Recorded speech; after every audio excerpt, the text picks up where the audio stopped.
In my younger and more vulnerable years my father gave me some advice that I've been turning over in my mind ever since. Whenever you feel like criticizing anyone, he told me, just remember that all the people in this world haven't had the advantages that you've had. He didn't say any more, but we've always been unusually communicative in a reserved way, and I understood that he meant a great deal more than that. In consequence, I'm inclined to reserve all judgments, a habit that has opened up many curious natures to me and also made me the victim of not a few veteran bores. The abnormal mind is quick to detect and attach itself to this quality when it appears in a normal person, and so it came about that in college I was unjustly accused of being a politician because I was privy to the secret griefs of wild, unknown men. Most of the confidences were unsought. Frequently I have feigned sleep, preoccupation, or a hostile levity when I realized by some unmistakable sign that an intimate revelation was quivering on the horizon. For the intimate revelations of young men, or at least the terms in which they express them, are usually plagiaristic and marred by obvious oppressions. Reserving judgments is a matter of infinite hope. I am still a little afraid of missing something if I forget that, as my father snobbishly suggested, and I snobbishly repeat, a sense of the fundamental decencies is parceled out unequally at birth. And, after boasting this way of my tolerance, I come to the admission that it has a limit. Conduct may be founded on the hard rock or the wet marshes, but after a certain point I don't care what it's founded on. When I came back from the East last autumn I felt that I wanted the world to be in uniform and at a sort of moral attention forever. I wanted no more riotous excursions with privileged glimpses into the human heart. Only Gatsby, the man who gives his name to this book, was exempt from my reaction. Gatsby, who represented everything for which I have an unaffected scorn. If personality is an unbroken series of successful gestures, then there was something gorgeous about him, some heightened sensitivity to the promises of life, as if he were related to one of those intricate machines that register earthquakes 10,000 miles away. This responsiveness had nothing to do with that flabby impressionability, which is dignified under the name of the creative temperament. It was an extraordinary gift for hope, a romantic readiness such as I have never found in any other person, and which it is not likely I shall ever find again. No, Gatsby turned out all right at the end. It is what preyed on Gatsby, what foul dust floated in the wake of his dreams, that temporarily closed out my interest in the abortive sorrows and short-winded elations of men. My family have been prominent, well-to-do people in this middle western city for 3 generations. The Carways are something of a clan, and we have a tradition that we're descended from the Dukes of Buccleuch, but the actual founder of my line was my grandfather's brother who came here in '51. Sent a substitute to the Civil War and started the wholesale hardware business that my father carries on today. I never saw this great uncle, but I'm supposed to look like him with special reference to the rather hard-boiled painting that hangs in father's office. I graduated from New Haven in 1915, just a quarter of a century after my father, and a little later I participated in that delayed Teutonic migration known as the Great War. I enjoyed the counter-raid so thoroughly that I came back restless. Instead of being the warm center of the world, the Middle West now seemed like the ragged edge of the universe, so I decided to go east and learn the bond business. Everybody I knew was in the bond business, so I supposed it could support one more single man. All my aunts and uncles talked it over as if they were choosing a prep school for me and finally said, "Why yes," with very grave, hesitant faces. Father agreed to finance me for a year, and after various delays I came east, permanently, I thought, in the spring of '22. The practical thing was to find rooms in the city, but it was a warm season, and I had just left a country of wide lawns and friendly trees, so when a young man at the office suggested that we take a house together in a commuting town, it sounded like a great idea. He found the house, a weather-beaten cardboard bungalow at $80 a month, but at the last minute the firm ordered him to Washington, and I went out to the country alone. I had a dog, at least I had him for a few days until he ran away, and an old Dodge and a Finnish woman who made my bed and cooked breakfast and muttered Finnish wisdom to herself over the electric stove. It was lonely for a day or so until one morning some man, more recently arrived than I, stopped me on the road. "How do you get to West Egg Village?" he asked helplessly. I told him. And as I walked on I was lonely no longer. I was a guide, a pathfinder, an original settler. He had casually conferred on me the freedom of the neighborhood. And so with the sunshine and the great bursts of leaves growing on the trees just as things grow in fast movies, I had that familiar conviction that life was beginning over again with the summer. There was so much to read for one thing and so much fine health to be pulled down out of the young breath-giving air. I bought a dozen volumes on banking and credit and investment securities, and they stood on my shelf in red and gold like new money from the mint, promising to unfold the shining secrets that only Midas and Morgan and Mecenas knew. And I had the high intention of reading many other books besides. I was rather literary in college. One year I wrote a series of very solemn and obvious editorials for the Yale News, and now I was going to bring back all such things into my life and become again the most limited of all specialists, the well-rounded man. This isn't just an epigram. Life is much more successfully looked at from a single window, after all. It was a matter of chance that I should have rented a house in one of the strangest communities in North America.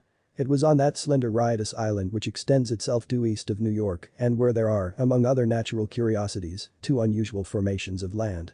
20 miles from the city a pair of enormous eggs, identical in contour and separated only by a courtesy bay, jut out into the most domesticated body of salt water in the Western Hemisphere, the Great Wet Barnyard of Long Island Sound.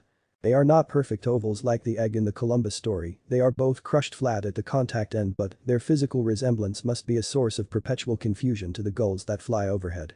To the wingless a more arresting phenomenon is their dissimilarity in every particular except shape and size. I lived at West Egg, the less fashionable of the two, though this is a most superficial tag to express the bizarre and not a little sinister contrast between them. My house was at the very tip of the egg, only 50 yards from the Sound, and squeezed between two huge places that rented for $12,000 or $15,000 a season. The one on my right was a colossal affair by any standard. It was a factual imitation of some Hotel de Ville in Normandy, with a tower on one side, spanking new under a thin beard of raw ivy, and a marble swimming pool, and more than 40 acres of lawn and garden. It was Gatsby's mansion. Or rather, as I didn't know Mr. Gatsby, it was a mansion inhabited by a gentleman of that name.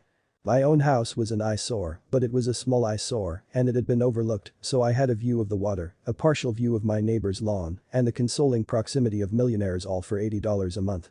Across the courtesy bay the white palaces of fashionable East Egg glittered along the water, and the history of the summer really begins on the evening I drove over there to have dinner with the Tom Buchanans. Daisy was my second cousin once removed, and I'd known Tom in college. And just after the war once spent 2 days with them in Chicago.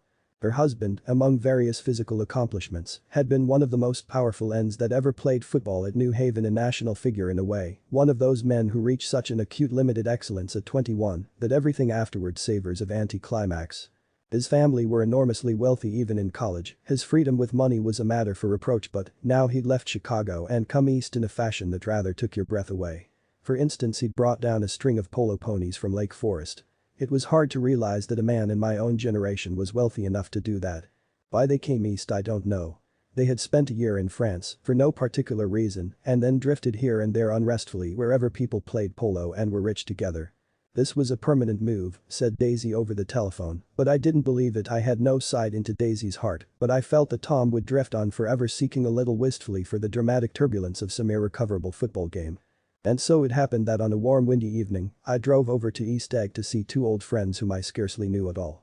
Their house was even more elaborate than I expected, a cheerful red and white Georgian colonial mansion overlooking the bay.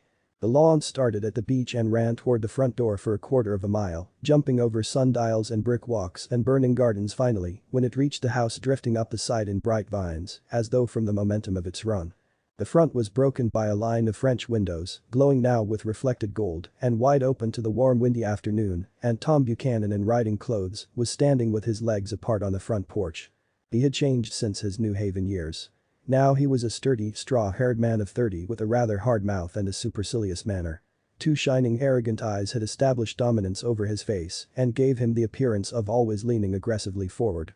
Not even the effeminate swank of his riding clothes could hide the enormous power of that body. He seemed to fill those glistening boots until he strained the top lacing, and you could see a great pack of muscles shifting when his shoulder moved under his thin coat. It was a body capable of enormous leverage, a cruel body. His speaking voice, a gruff husky tenor, added to the impression of fractiousness he conveyed. There was a touch of paternal contempt in it, even toward people he liked, and there were men at New Haven who had hated his guts. Now, don't think my opinion on these matters is final, he seemed to say, just because I'm stronger and more of a man than you are. We were in the same senior society, and while we were never intimate, I always had the impression that he approved of me and wanted me to like him with some harsh, defiant wistfulness of his own. We talked for a few minutes on the sunny porch. I've got a nice place here, he said, his eyes flashing about restlessly. Turning me around by one arm, he moved a broad flat hand along the front vista, including in its sweep a sunken Italian garden, a half-acre of deep pungent roses, and a snub-nosed motorboat that bumped the tide offshore. It belonged to Domain the oil man. He turned me around again, politely and abruptly. We'll go inside. We walked through a high hallway into a bright rosy-colored space, fragilely bound into the house by French windows at either end. The windows were ajar and gleaming white against the fresh grass outside that seemed to grow a little way into the house. A breeze blew through the room, blew curtains in at one end and out the other like pale flags, twisting them up toward the frosted wedding cake of the ceiling and then rippled over the wine-colored rug, making a shadow on it as wind does on the sea.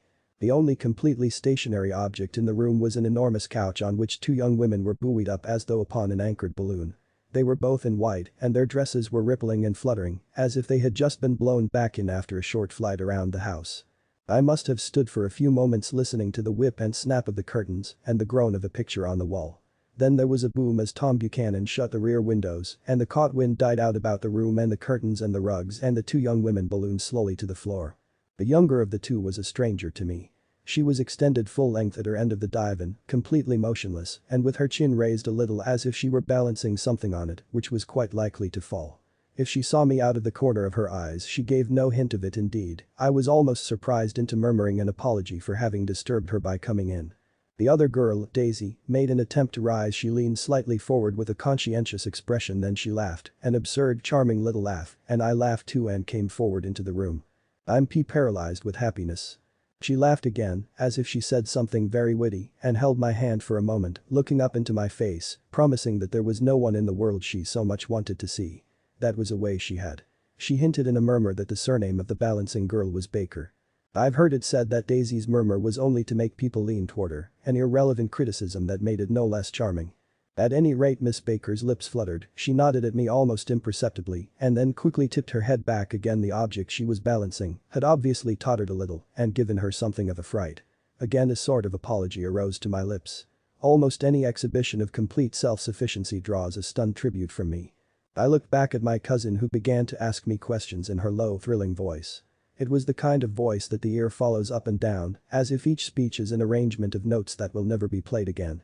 Her face was sad and lovely with bright things in it, bright eyes and a bright passionate mouth, but there was an excitement in her voice that men who had cared for her found difficult to forget.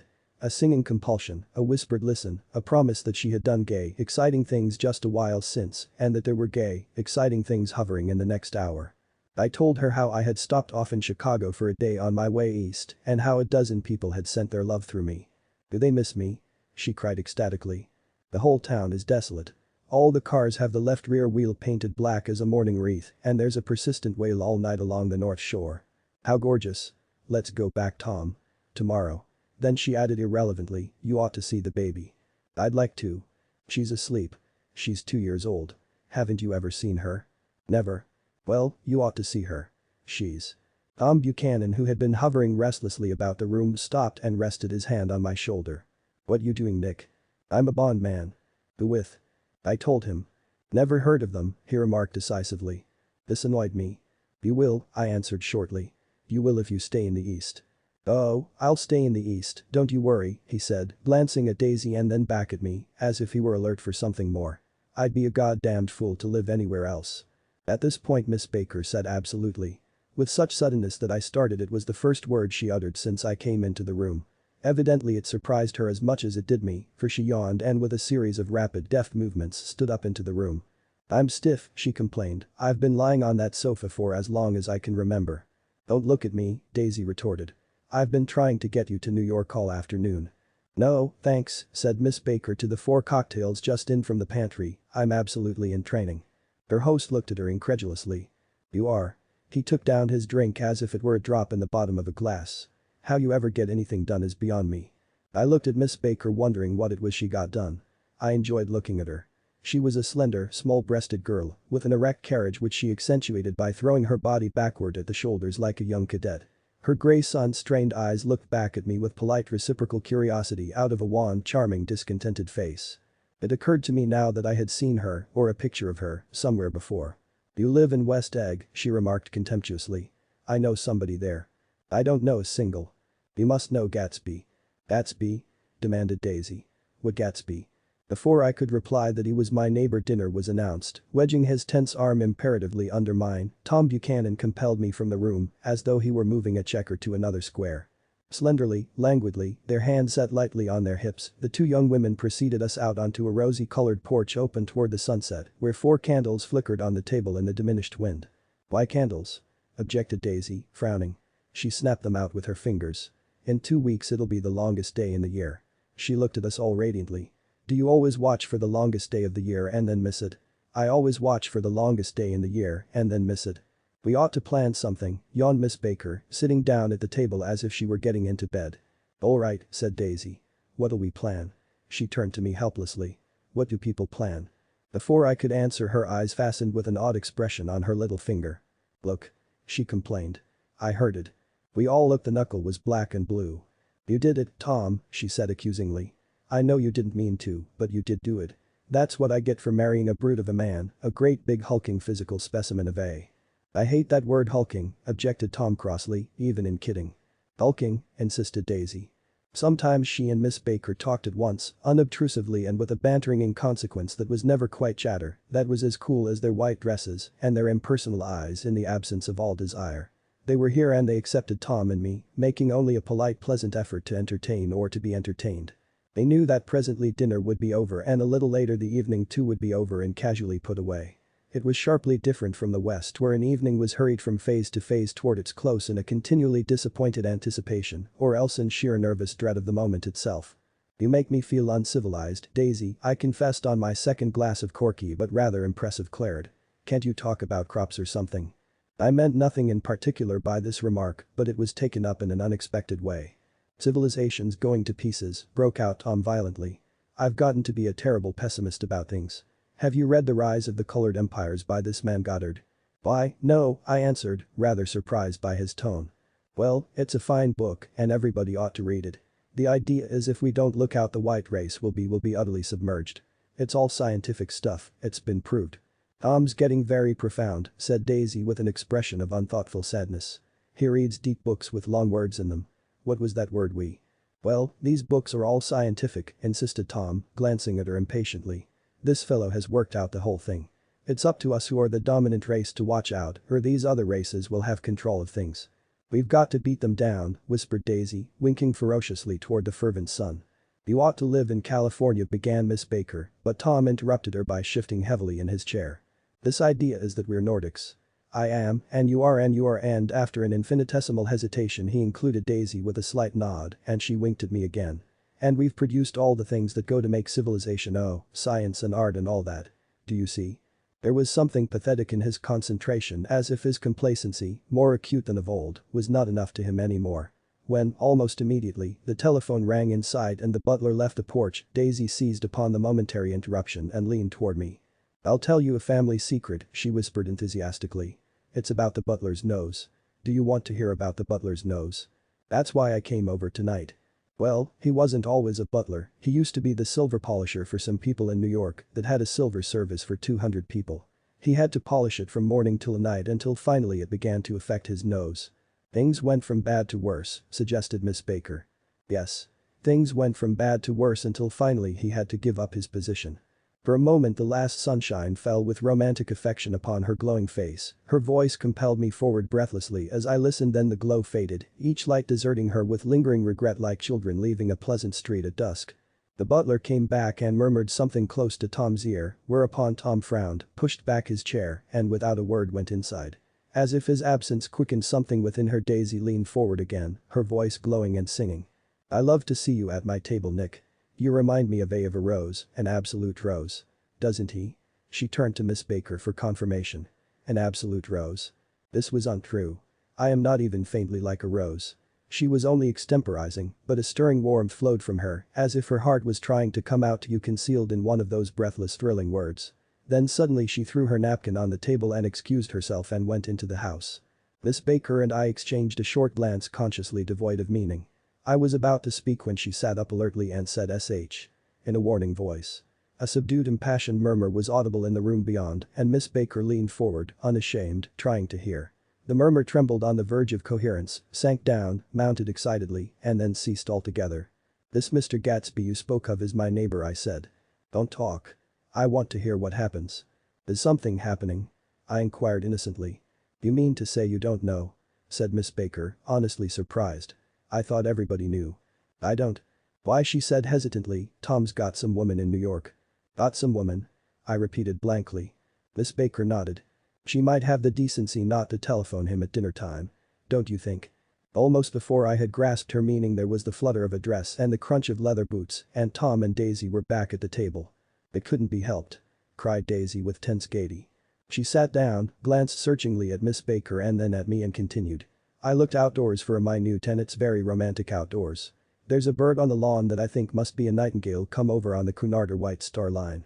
He's singing away," her voice sang. "It's romantic, isn't it, Tom?" "Very romantic," he said, and then miserably to me. "If it's light enough after dinner I want to take you down to the stables." The telephone rang inside, startlingly, and as Daisy shook her head decisively at Tom the subject of the stables, in fact all subjects, vanished into air. Among the broken fragments of the last 5 minutes at table, I remember the candles being lit again, pointlessly, and I was conscious of wanting to look squarely at everyone and yet to avoid all eyes. I couldn't guess what Daisy and Tom were thinking, but I doubt if even Miss Baker, who seemed to have mastered a certain hearty skepticism, was able utterly to put this fifth guest's shrill metallic urgency out of mind. To a certain temperament the situation might have seemed intriguing. My own instinct was to telephone immediately for the police. The horses, needless to say, were not mentioned again. Tom and Miss Baker, with several feet of twilight between them, strolled back into the library, as if to a vigil beside a perfectly tangible body, while trying to look pleasantly interested and a little deaf. I followed Daisy around a chain of connecting verandas to the porch in front. In its deep gloom we sat down side by side on a wicker settee. Daisy took her face in her hands, as if feeling its lovely shape, and her eyes moved gradually out into the velvet dusk. I saw that turbulent emotions possessed her, so I asked what I thought would be some sedative questions about her little girl. "We don't know each other very well, Nick," she said suddenly. "Even if we are cousins. You didn't come to my wedding. I wasn't back from the war." "That's true." She hesitated. "Well, I've had a very bad time, Nick, and I'm pretty cynical about everything." Evidently she had reason to be. I waited but she didn't say any more and after a moment I returned rather feebly to the subject of her daughter. "I suppose she talks and eats and everything." "Oh, yes." She looked at me absently. "Listen, Nick, let me tell you what I said when she was born. Would you like to hear?" "Very much. It'll show you how I've gotten to feel about things." Well, she was less than an hour old and Tom was God knows where. I woke up out of the ether with an utterly abandoned feeling and asked the nurse right away if it was a boy or a girl. She told me it was a girl and so I turned my head away and wept. "All right," I said, "I'm glad it's a girl. And I hope she'll be a fool. That's the best thing a girl can be in this world, a beautiful little fool." "You see I think everything's terrible anyhow," she went on in a convinced way. "Everybody thinks so, the most advanced people. And I know. I've been everywhere and seen everything and done everything." Her eyes flashed around her in a defiant way, rather like Tom's, and she laughed with thrilling scorn. "Sophisticated God, I'm sophisticated." The instant her voice broke off, ceasing to compel my attention, my belief, I felt the basic insincerity of what she had said. It made me uneasy, as though the whole evening had been a trick of some sort to exact a contributory emotion from me. I waited and sure enough, in a moment she looked at me with an absolute smirk on her lovely face, as if she had asserted her membership in a rather distinguished secret society to which she and Tom belonged. Inside, the crimson room bloomed with light. Tom and Miss Baker sat at either end of the long couch and she read aloud to him from the Saturday Evening Post the words, murmurous and uninflected, running together in a soothing tune. The lamplight, bright on his boots and dull on the autumn leaf yellow of her hair, glinted along the paper as she turned a page with a flutter of slender muscles in her arms. When we came in she held us silent for a moment with a lifted hand. "To be continued," she said, tossing the magazine on the table, "in our very next issue." Her body asserted itself with a restless movement of her knee and she stood up. 10 o'clock, she remarked, apparently finding the time on the ceiling. "Time for this good girl to go to bed. Jordan's going to play in the tournament tomorrow," explained Daisy, "over at Westchester." "Oh, you're Jordan Baker." I knew now why her face was familiar. Its pleasing contemptuous expression had looked out at me from many rotographer pictures of the sporting life at Asheville and Hot Springs and Palm Beach. I had heard some story of her too, a critical, unpleasant story, but what it was I had forgotten long ago. "Good night," she said softly. "Wake me at 8, won't you? If you'll get up." "I will. Good night, Mr. Carway. See you anon." "Of course you will," confirmed Daisy. "In fact I think I'll arrange a marriage. Come over often, Nick, and I'll sort of fling you together. You know, lock you up accidentally in linen closets and push you out to sea in a boat and all that sort of thing." "Good night," called Miss Baker from the stairs. "I haven't heard a word." "She's a nice girl," said Tom after a moment. "They oughtn't to let her run around the country this way." "Who oughtn't to?" inquired Daisy coldly. Her family is one aunt about 1,000 years old. Besides, Nick's going to look after her, aren't you Nick? She's going to spend lots of weekends out here this summer. I think the home influence will be very good for her. Daisy and Tom looked at each other for a moment in silence. Is she from New York? I asked quickly. From Louisville. Our white girlhood was passed together there. Our beautiful white. Did you give Nick a little heart-to-heart talk on the veranda? Demanded Tom suddenly. Did I? She looked at me. I can't seem to remember, but I think we talked about the Nordic race. Yes, I'm sure we did. It sort of crept up on us and first thing you know. Don't believe everything you hear, Nick, he advised me. I said lightly that I had heard nothing at all, and a few minutes later I got up to go home. They came to the door with me and stood side by side in a cheerful square of light. As I started my motor, Daisy peremptorily called, "Wait. I forgot to ask you something, and it's important. We heard you were engaged to a girl out west." "That's right," corroborated Tom kindly. "We heard that you were engaged. That's libel. I'm too poor." "But we heard it," insisted Daisy, surprising me by opening up again in a flower-like way. "We heard it from 3 people, so it must be true." Of course I knew what they were referring to, but I wasn't even vaguely engaged. The fact that gossip had published the bans was one of the reasons I had come east. You can't stop going with an old friend on account of rumors, and on the other hand I had no intention of being rumored into marriage. Their interest rather touched me and made them less remotely rich. Nevertheless, I was confused and a little disgusted as I drove away. It seemed to me that the thing for Daisy to do was to rush out of the house, child in arms, but apparently there were no such intentions in her head. As for Tom, the fact that he had some woman in New York was really less surprising than that he had been depressed by a book. Something was making him nibble at the edge of stale ideas, as if his sturdy physical egotism no longer nourished his peremptory heart. Already it was deep summer on roadhouse roofs and in front of wayside garages, where new red gas pumps sat out in pools of light, and when I reached my estate at West Egg, I ran the car under its shed and sat for a while on an abandoned grass roller in the yard. The wind had blown off, leaving a loud bright night with wings beating in the trees and a persistent organ sound as the full bellows of the earth blew the frogs full of life. The silhouette of a moving cat wavered across the moonlight, and turning my head to watch it, I saw that I was not alone. 50 feet away, a figure had emerged from the shadow of my neighbor's mansion and was standing with his hands in his pockets regarding the silver pepper of the stars. Something in his leisurely movements and the secure position of his feet upon the lawn suggested that it was Mr. Gatsby himself, come out to determine what share was his of our local heavens. I decided to call to him. Miss Baker had mentioned him at dinner, and that would do for an introduction. But I didn't call to him, for he gave a sudden intimation that he was content to be alone. He stretched out his arms toward the dark water in a curious way, and far as I was from him, I could have sworn he was trembling. Involuntarily I glanced seaward and distinguished nothing except a single green light, minute and far away, that might have been the end of a dock. When I looked once more for Gatsby, he had vanished, and I was alone again in the unquiet darkness.